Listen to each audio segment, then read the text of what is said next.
भारत में हर साल 2 अक्टूबर को दो महान नेताओं महात्मा गांधी और लाल बहादुर शास्त्री की जयंती मनाई जाती है। भारत के दूसरे प्रधानमंत्री लाल बहादुर शास्त्री की ये 118वीं जयंती है। शास्त्री जी को आत्मनिर्भरता और स्वतंत्रता के लिए देश की आकांक्षाओं में उनके योगदान के लिए एक उत्कृष्ट राजनेता के रूप में माना जाता है। वे असाधारण इच्छा शक्ति वाले एक शानदार विचारक थे, जिन्होंने अपने जीवन में कठिनाइयों को बड़ी सरलता से न सिर्फ पार किया बल्कि सभी के लिए प्रेरणा बने। चाहे बचपन में रोजाना 2 बार गंगा को तैरकर पार करना हो या प्रधानमंत्री पद पर रहते हुए भी पैसे की तंगी। आइए जानते हैं उनके जीवन से जुड़ी कुछ जरूरी बातें।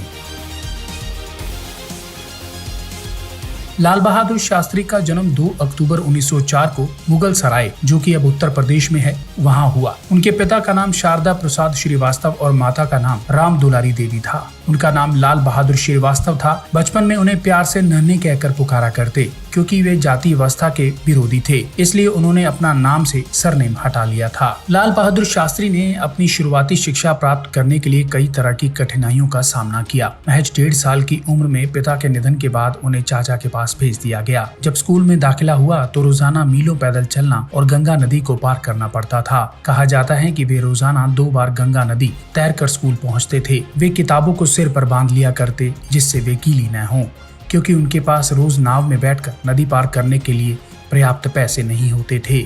1925 में वाराणसी के काशी विद्यापीठ से स्नातक होने के बाद उन्हें शास्त्री की उपाधि दी गई। शास्त्री शब्द एक विद्वान या एक ऐसे व्यक्ति को संदर्भित करता है जो शास्त्रों का अच्छा जानकार हो।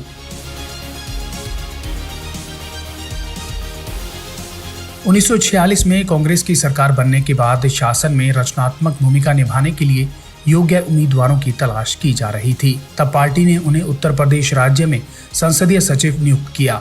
उन्हें 15 अगस्त 1947 को पुलिस और परिवहन मंत्री नियुक्त किया गया था। कार्यालय में उनके समय के दौरान पहली महिला बस कंडक्टरों को काम पर रखा गया।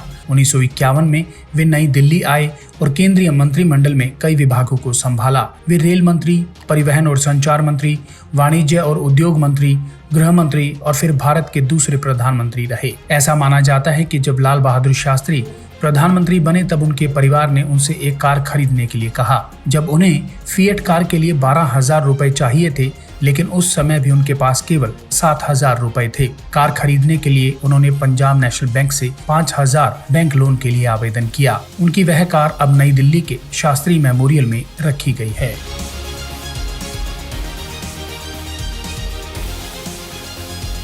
साल 1965 और 66 में भारत को सूखे का सामना करना पड़ा।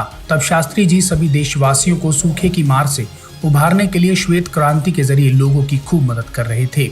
उन्होंने सारे परिवार को घर में चावल और गेहूं उगाने का आग्रह किया। इस आंदोलन की शुरुआत लाल बहादुर शास्त्री ने खुद चावल और गेहूं उगाकर की। पंडित जवाहरलाल नेहरू के निधन के बाद 9 जून 1964 को लाल बहादुर शास्त्री को भारत के दूसरे प्रधानमंत्री बने। उनका कार्यकाल 11 जनवरी 1966 तक रहा। इस तारीख को उज्बेकिस्तान के ताशकंद में रहस्यमय तरीके से उनका निधन हो गया। उस समय शास्त्री भारत पाकिस्तान युद्ध के हालातों को लेकर समझौता करने ताशकंद में पाकिस्तान के राष्ट्रपति अयूब खान से मिलने गए थे। मुलाकात की कुछ घंटों बाद उनकी मृत्यु हो गई।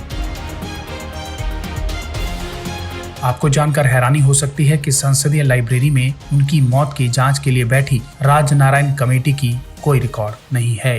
ब्यूरो रिपोर्ट, सच कहूं।